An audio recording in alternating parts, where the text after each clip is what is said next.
Halo, Assalamualaikum warahmatullahi wabarakatuh. Welcome back to my YouTube channel. Nah, pada kali ini kita akan menganalisis sebuah karya sastra lagi. Jika pada video-video sebelumnya kita sudah menganalisis dari angkatan Balai Pustaka dan angkatan Pujangga Baru, maka kali ini kita akan menganalisis karya dari angkatan 45 atau angkatan kemerdekaan. Sebelum menganalisis karyanya, kalian harus tahu terlebih dahulu apa itu angkatan 45. Berikut disaksikan. Istilah angkatan 45 pertama kali disebutkan oleh Rosihan Anwar pada tanggal 9 Januari tahun 1949 dalam majalah Siasat. Angkatan 45 disebut juga Angkatan Kemerdekaan. Angkatan 45 ialah nama yang diberikan kepada para sastrawan kesusastraan modern Indonesia yang berkarya di sekitar zaman penjajahan Jepang, masa kemerdekaan, dan beberapa tahun sesudahnya. Jika Angkatan Balai Pustaka dinilai tunduk pada Volkslecture, forum kesusastraan kolonial Belanda, dan Angkatan Pujangga Baru dinilai mengkhianati bukti diri bangsa sebab terlalu berkiblat ke barat, maka Angkatan 45 dan karyanya ini merupakan reaksi penolakan terhadap angkatan-angkatan tersebut. Dan karya sastra yang akan kita analisis pada kali ini yaitu karya sastra dalam bentuk puisi. Tentunya puisi terkenal dari seorang penyair yang sangat fenomenal, yaitu puisi Aku karya Chairil Anwar. Nah, seperti apa sih puisi Aku karya Chairil Anwar ini? Mari kita baca sama-sama, tetapi dalam hati saja. Jadi ini dia teman-teman, puisi Aku karya Chairil Anwar. Maaf sebelumnya belum bisa membacakan puisi ini karena ada beberapa kendala. Mungkin jika ada tugas seperti ini lagi, di next video akan dibacakan secara langsung. Untuk saat ini, mari kita baca secara sendiri-sendiri di dalam hati. Sekarang langsung saja kita masuk pada analisis unsur intrinsik dan unsur ekstrinsik puisi Aku karya Chairil Anwar. Analisis pertama yaitunya analisis unsur intrinsik. Yang pertama tema. Tema dari puisi ini yakninya menggambarkan semangat perjuangan untuk membebaskan diri dari belenggu penjajahan di negeri sendiri, yang waktu itu Indonesia masih berada di bawah kekuasaan Jepang.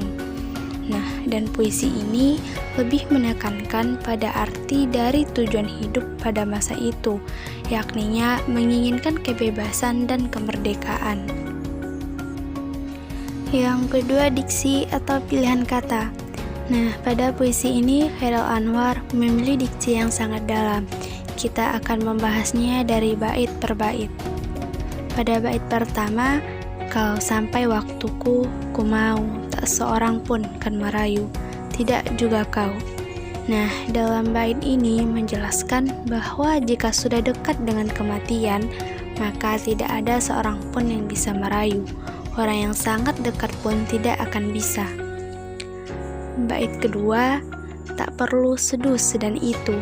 Dalam bait ini mempertegas maksud dari bait yang pertama, yakninya rayuan apapun yang didapat tidak akan membuat goyah dan menarik kata-kata si penulis Chairil Anwar dalam bait pertama.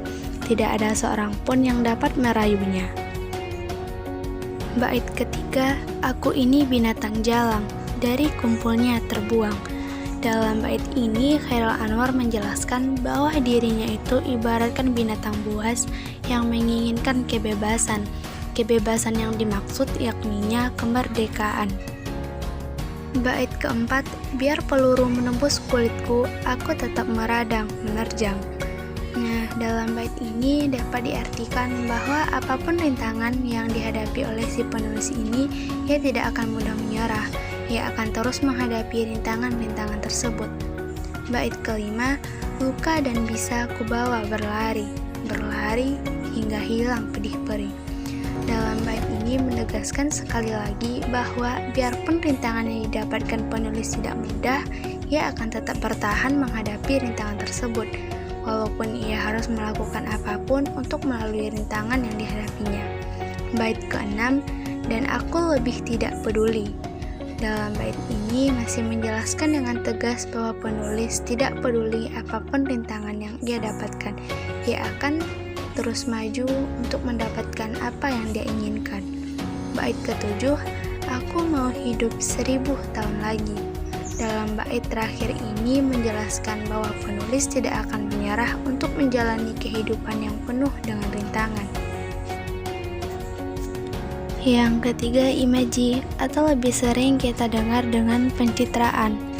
Nah, imaji yang pertama ada imaji pendengaran, terdapat pada lirik, ku mau tak seorang kan merayu, dan tak perlu seduh sedan itu.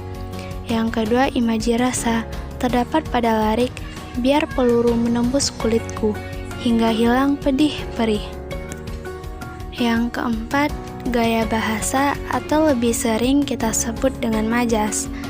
Nah, yang pertama ada hiperbola yang terdapat pada lirik, aku tetap meradang menerjang dan tak perlu seduh sedan itu, juga aku mau hidup 1000 tahun lagi. Yang kedua metafora, terdapat pada lirik, aku ini binatang jalang. Yang kelima tipografi atau perwajahan puisi. Puisi ini memiliki tipografi tak beraturan, yang mana puisi ini terdiri dari 7 bait. Bait pada puisi ini sangat singkat dan padat. Pada bait kedua, ke-6, dan ke-7 hanya berisi 1 baris dengan 1 kalimat, dan juga ada baris yang hanya berisi 1 kata, dan baris paling panjang berisi 6 kata. Yang ke-6, rima atau irama. Nah, pada puisi ini terdapat pengulangan rima, asonansi, dan aliterasi. Sebelum kita membahasnya lirik per lirik, sebaiknya teman-teman harus tahu terlebih dahulu apa itu asonansi dan aliterasi. Asonansi adalah pengulangan bunyi huruf vokal, yakninya A, I, U, E, O. Sedangkan aliterasi adalah pengulangan bunyi selain dari huruf vokal tersebut. Nah, berikut mari kita bahas asonansi dan aliterasi apa saja yang ada pada puisi ini. Pada lirik pertama ada kalau sampai waktuku. Nah, di sini terdapat pengulangan asonansi U. Selanjutnya, ku mau tak seorang kan merayu. Nah, di sini terdapat asonansi U dan aliterasi M. Oh iya, teman-teman, untuk asonansi dan aliterasinya itu yang sudah dimerahkan ya. Selanjutnya, tidak juga kau. Nah, di sini tidak terdapat pengulangan rima. Selanjutnya, tak perlu seduh sedan itu. Di sini terdapat asonansi U dan aliterasi S. Selanjutnya, aku ini binatang jalang. Di sini terdapat aliterasi eng. Selanjutnya, dari kumpulnya terbuang. Di sini tidak terdapat pengulangan rima. Selanjutnya, biar peluru menembus kulitku. Di sini terdapat asonansi U. Selanjutnya, aku tetap meradang, menerjang. Di sini terdapat 2 aliterasi, yakninya M dan eng. Selanjutnya, luka yang bisa aku bawa berlari. Di sini terdapat asonansi A dan aliterasi B. Selanjutnya berlari. Di sini tidak terdapat pengulangan rima. Selanjutnya hingga hilang pedih perih. Di sini terdapat aliterasi P dan H. Selanjutnya dan aku akan lebih tidak peduli. Di sini terdapat asonansi A dan aliterasi N. Selanjutnya, aku mau hidup 1000 tahun lagi. Terdapat asonansi U. Yang ketujuh, nada. Dalam puisi ini, Chairil Anwar menggambarkan nada-nada yang berwibawa, tegas, lugas, dan jelas dalam penyampaiannya. Karena banyak sekali pada bait-bait puisi ini mengandung kata-kata perjuangan dan menggunakan nada yang syahdu di bait yang terkesan sedikit sedih. Yang kedelapan, rasa. Rasa adalah sikap penyair terhadap pokok permasalahan yang terdapat pada puisinya. Pada puisi ini, Chairil Anwar mengekspresikan jiwanya yang menginginkan kebebasan dari semua ikatan. Di sini, Chairil Anwar mengungkapkan sikap jiwanya yang ingin berkreasi. Sikap jiwa jika sampai waktunya, ia tidak mau terikat oleh siapa saja. Apapun yang terjadi, ia ingin bebas sebebas-bebasnya sebagai aku. Bahkan jika ia terluka, akan dibawa lari sehingga perih di lukanya itu hilang. Ia memandang bahwa dengan luka itu, ia akan lebih jalang, lebih dinamis, lebih vital, dan lebih bergairah hidupnya. Sebab itu, ia malah ingin hidup 1000 tahun lagi. Yang kesembilan, amanat. Puisi ini mengajarkan kepada kita mengenai perjuangan. Ibaratnya seperti ini, jika kita menginginkan sesuatu, maka kita harus berjuang dalam mencapainya, bukan? Jika gagal, coba lagi. Jatuh, bangkit lagi. Sebanyak apapun rintangannya, tetap hadapi, sampai sesuatu itu berada dalam genggaman kita. Yang kedua, analisis unsur ekstrinsik. Biografi pengarang. Chairil Anwar adalah sastrawan Indonesia pada angkatan 45. Beliau lahir di Medan pada tanggal 22 Juli tahun 1922 dan wafat di Jakarta pada tanggal 28 April tahun 1949. Sajak Aku ini ditulis pada tahun 1943 di saat zaman pendudukan Jepang. Kondisi masyarakat pada waktu itu sangat miskin dan menderita. Bangsa Indonesia berada di bawah kekuasaan Jepang tanpa mampu berbuat banyak untuk kemerdekaannya. Kerja paksa marak terjadi hampir di seluruh wilayah Indonesia. Bangsa Indonesia menjadi budak di negaranya sendiri. Bahkan sebagai akibat dari lahirnya Sajak Aku ini, Chairil Anwar ditangkap dan dipenjarakan oleh kompeten Jepang.